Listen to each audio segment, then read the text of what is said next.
8 to be great. The 8 traits successful people have in common. Number 3, focus. When I asked James Cameron how he managed to produce the 2 highest grossing films of all time, Titanic and Avatar, he said focus had a lot to do with it. He said you've got to be super focused, like a laser, to get anything worthwhile done. He said when I did Avatar, I was focused for 4 years. Now, I'm not saying you never think wide. At the beginning of anything, whether it's your career or a problem you're trying to solve, you got to think wide. You got to take lots of stuff in. And I say when you're young, don't focus too soon. Just know in the back of your mind that success requires a single-minded focus. As Larry Page, co-founder of Google, said to me, you should focus on one important goal, and you need to be pretty single-minded about it. It was a single-minded focus that enabled astrophysicists to build a space telescope the size of a suitcase that only cost $10 million compared to the $2 billion it cost to build the Hubble. And when I asked mission scientist Jamie Matthews about it, he said focus is the key word for our success. We pulled this off on a tight budget and short timeline because we just did one thing exceptionally well. We didn't try and make the Swiss Army knife of telescopes that did a lot of things. Successful companies focus. When Tom Monahan, the founder of Domino's Pizza, was asked the secret of his success, he said a fanatical focus on doing one thing well. Bill Gates would agree. He says if you want to be a great software company, you have to be only a software company. You can't dabble in other things. But many companies and people do dabble, and I was one of them. After 10 years in the workforce, I was dabbling in many different areas, and on the personal front, I was all over the map. So I was okay at a lot of things, but I wasn't great at any one thing. And when I looked at successful people, it was just the opposite. They're not great at everything. They're only great at one thing. Quincy Jones told me he can't even drive a car because he's focused his whole life on making great music, and that's what made him great. So I figured I had to focus and become an expert at something. So I cut out all the dabbling and focused only on photography. I became a successful advertising photographer, and I even won top awards in both photography and video. So I discovered focus really does pay off. In addition to long-term focus, there's also short-term concentration, just being able to put our heads down and get something done right now. Jennifer Mather, a famous animal behaviorist, says, I have a ferocious ability to concentrate. I can say I'm going to do this and close the rest of the world off. Concentration helped Yon Kim succeed.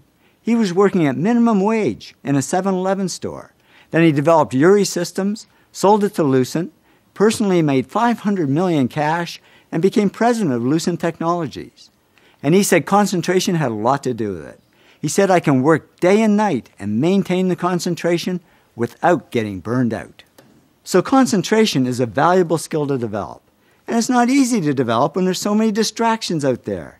And scientists are developing new ones all the time, although it's not easy because they keep getting distracted. Now with emails, mobile phones, and all the stuff on the web, it's a wonder we can concentrate for 5 seconds before something warbles, beeps, vibrates, or plays somebody's favorite tune. But the trick is to eliminate the distractions when we need to concentrate. Best-selling author Stephen King says if you want to be a writer, there should be no phone in your writing room, no TV, no video games. Draw the curtains, eliminate every possible distraction. And by doing that, he became one of the world's most popular writers. And remember, Warren Buffett became one of the world's richest men by living in a constant state of no distractions. It's called Nebraska. He says, when I worked back in New York, there were more stimuli hitting me all the time. It's much easier to think here.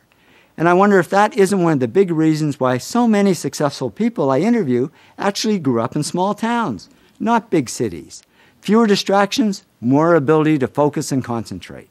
But now all that's going to change, because with the internet, we can be in the middle of nowhere and still be distracted. And concentration doesn't always mean being in a quiet room or alone. Many people actually use noise to eliminate distractions. Stephen King does. Remember, he's the guy who said, eliminate every possible distraction. But he also says, I work to loud music. For me, the music is just another way of shutting the door. John Seely Brown also uses noise to eliminate distractions. He's chief scientist at Xerox. And he said to me, I did my doctoral thesis in a bar because I loved the noise. I could concentrate even with the noise all around me. Geez, I thought all those people in bars were partying. Now it turns out they could be PhDs. And learning how to concentrate is all about practice, practice, practice. Lindsay Sharp heads up 4 museums in London. And he said to me, it's very hard to concentrate, so you have to practice a lot. He said, I learned how to study in the middle of an airport. So now if I'm concentrating and there's a siren outside, I don't even hear it. The bottom line, focus helps us succeed, whether it's long-term focus or short-term concentration.